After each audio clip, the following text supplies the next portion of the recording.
The perfect love that was never real. It always starts the same way, like the beginning of a perfect movie. You meet someone who seems to see you, really see you. They finish your sentences. They remember your favorites. They look at you as if you're the only person in the world. In your mind, it's like destiny. But fate has a strange sense of humor. Because what you do notice, what no one ever informs you, is that you've just stumbled into Act 1 of a master manipulator, a psychological game. And in this story, you're not the hero. You're the bait. It starts not with violence, not with aggression, but with charm, mirroring, and illusion so perfect, it feels like home. You think you've found love, but what you've really found is a mirror wearing your reflection. Every narcissist runs the same movie, different costumes, same plot, a psychological script divided into 3 acts: the idealization, the devaluation, and the discard. Each stage carefully written to trap, drain, and erase the person who loves them, not by accident, but on purpose. And if you catch on to what they're playing at with their script, you'll never see them the same way again. Because love in their universe is not a tie, it's a power play. Attention is oxygen. Validation is cash. And your sympathy is their ace in the hole. Imagine this as a film. You fall for a handsome stranger, hot, charged, too good to be true. They learn about you like a play they're practicing. Every look, every word, every story you tell them is part of your psychological trap. You'll never catch the red flags, not yet, because in the first act, everything is a dream. And warnings never come before dreams. That's how the movie begins, but it will not end the way you'd thought. Because when the narcissist writes the play, the final scene is always tragedy. And you're the lead actor for the character who never had a clue.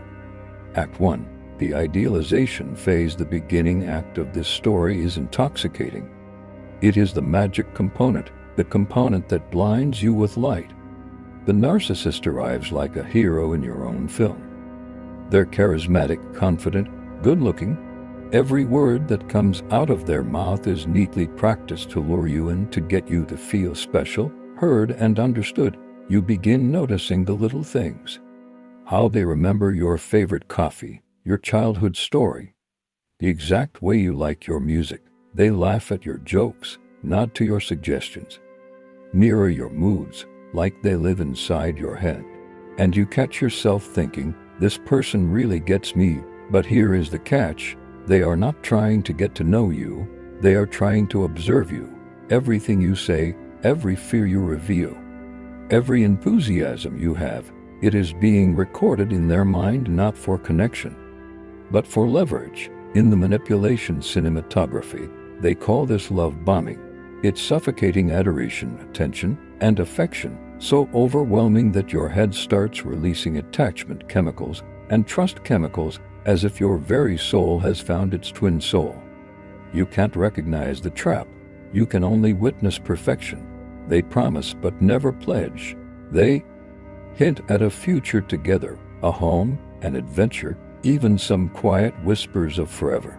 And you begin to envision it, the life that might be, the love that feels meant. During this stage, they will also reflect your personality in very subtle ways. Your opinions become theirs. Your tastes, your quirks, even your phobias are thrown back in your face. It's addictive because it provides the illusion of having a soulmate, someone who completes you. But it's an illusion, a mirror that reflects only what you want to see, not what is real. The idealization stage is designed to capture, ensnare, and bind. It is the first move in the movie when the protagonist falls in love while unaware that the script has already been written against them. You are cloud 9, hopeful and safe, the ultimate emotional trap. And worse of all, you will be defending them. You will excuse any small imperfection. Their tiny imperfections will be cute, their moments of standoffishness excusable. You are already entangled in it. and you cannot perceive the strings of manipulation in their gain. By the end of this act, you're hooked, your heart, your attention, your time, all given away. The narcissist has your heart, your trust, and your emotional map. You enjoy the story, but in reality, you are standing at the edge of the cliff looking over into the black second act, the devaluation stage, where the story goes bad. Act 2, the devaluation stage. If the first act was a dream, the second act is a nightmare. The light ebbs. The charm wears off. The individual you thought was your soulmate starts to show cracks, not flaws, but strategic weapons.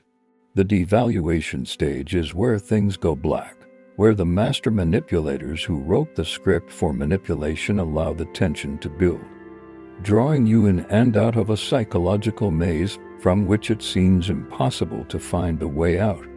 Suddenly, the warmth you relied on disappears.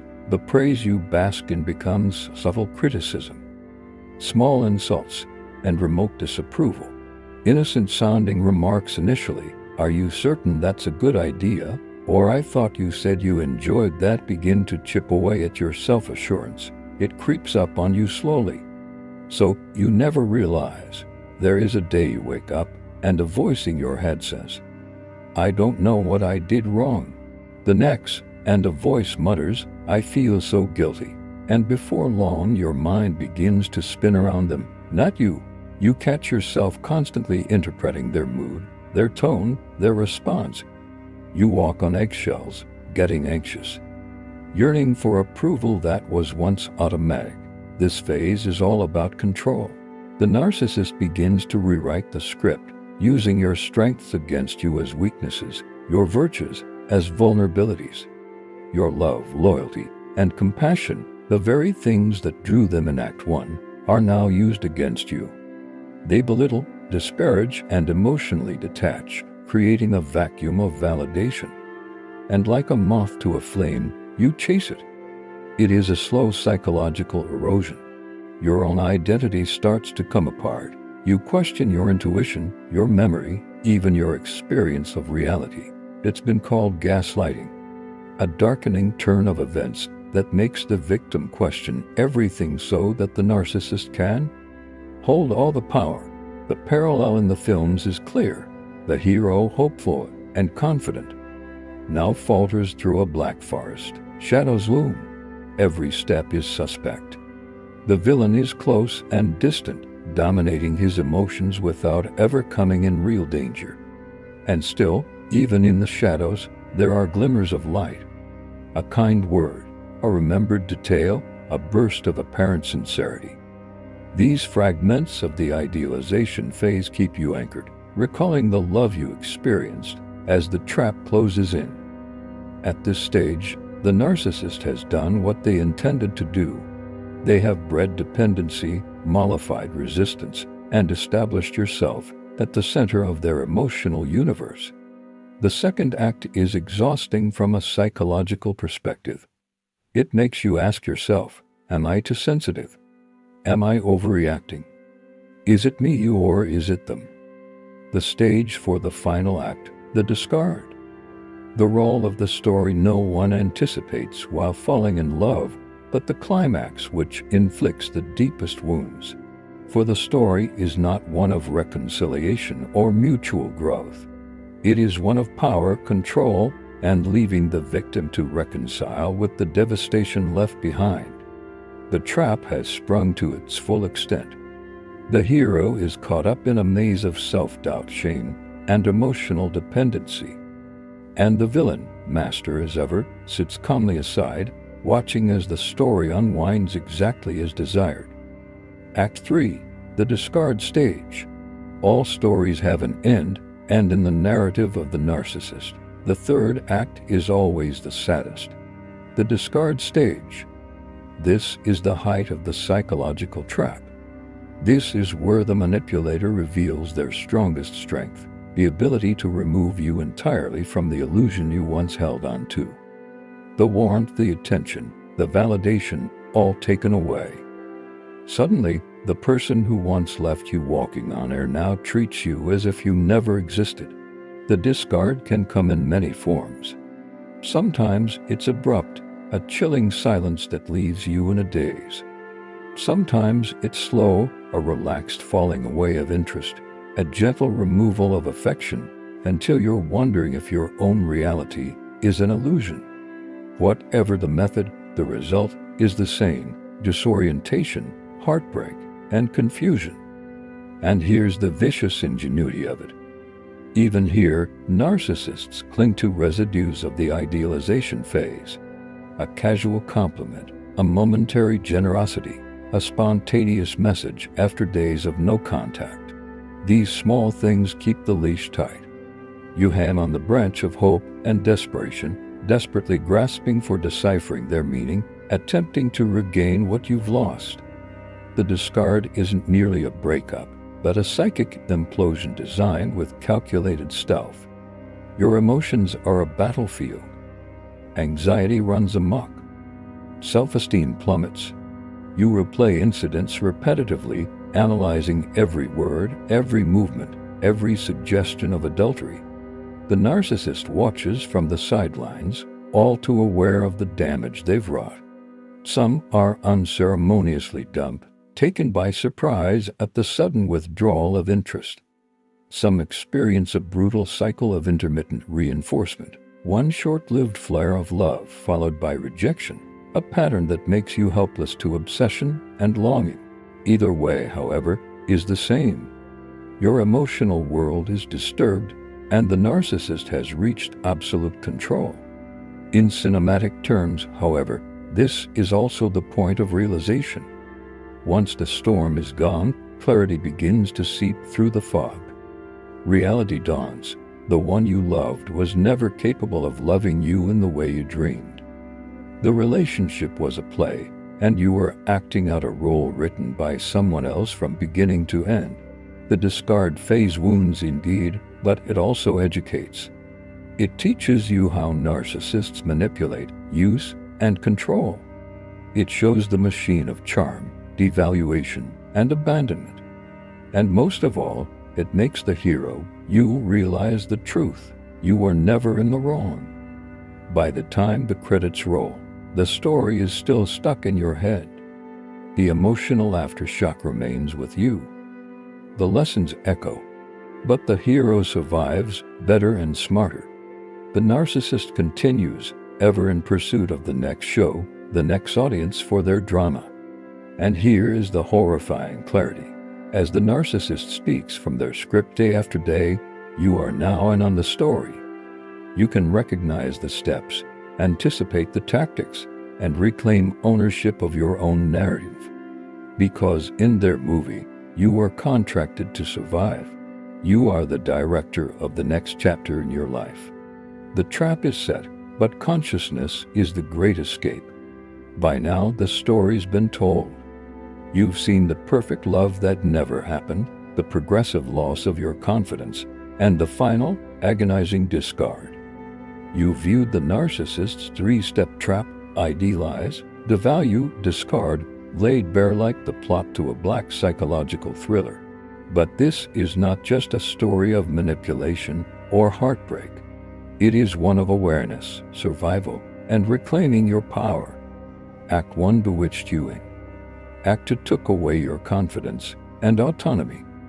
Act 3 shattered your emotional topography. And yet, the narrative doesn't have to determine you. Information is your armor, and perception is your shield. Now that you see the pattern, the movie is no longer a trap. You can see the signs before the script even begins. You can see the mirrors for what they are, reflections of your own vulnerabilities turned against you. You can defend your heart and still honor your own capacity for love. The narcissist's story is scripted the same regardless of what, but not yours. You are not bound by other people's scripts. You are the author of your own story. You get to decide the characters, the plot reveals, and the ending. You get to decide how your heart mends and what you learn along the way. The danger of the narcissist is not in their charm. It is in your denial. Once you see the trap, you leave it. Once you understand their plan, you stop giving them control of your emotions. And once you reclaim your power, you stop being the victim and start being the survivor. This is the real lesson of the three-step trap of the narcissist. A story of manipulation, yes, but also a story of awakening. A story which can teach you how to recognize, deflect, and conquer. So the next time someone is too perfect, too on it, too much like your ideal mirror image, remember the script. Watch for the signs. Cover up your heart. Guard your mind. And remember, nobody can make you the hero of their novel without your permission. Your novel, your rules, your ending. Because in the end, the narcissist can try to trap anyone but can't trap the mind that knows the scheme. And as you watch the credits on their movie, you exit stronger, smarter, and freer.